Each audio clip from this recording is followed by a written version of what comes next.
La prod est lancée? Bah alors tu commences à vendre. Ouais, génial.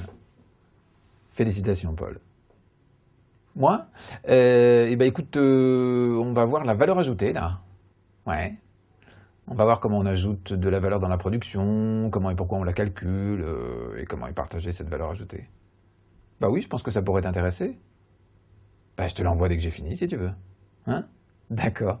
À tout à l'heure. Donc, ajouter de la valeur afin de réaliser des profits est le but principal de l'activité de production. Voilà, le mot est lâché. La plupart du temps, la production a pour but le profit.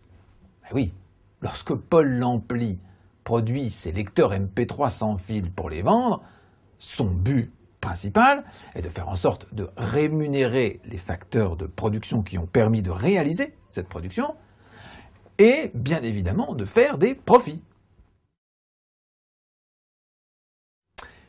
Quand on produit dans une organisation de production, on ajoute de la valeur à ce qui va disparaître ou être transformé dans l'activité de production.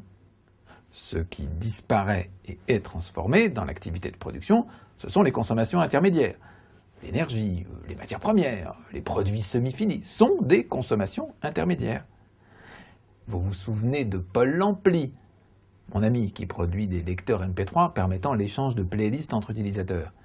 Eh bien, pour produire cet objet, il achète des disques durs miniatures, des composants électroniques, des écrans.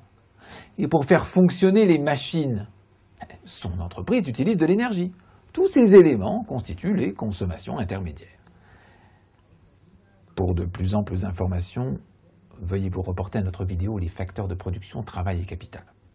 Évidemment, ne sont pas des consommations intermédiaires l'utilisation du facteur travail et l'utilisation du capital qui, eux, seront utilisés sur plusieurs cycles de production. Mais pourquoi je vous dis tout ça alors qu'on parle de valeur ajoutée, me direz-vous? Eh bien, figurez-vous que ces consommations intermédiaires sont très importantes dans le calcul de la valeur ajoutée. Voyons cela.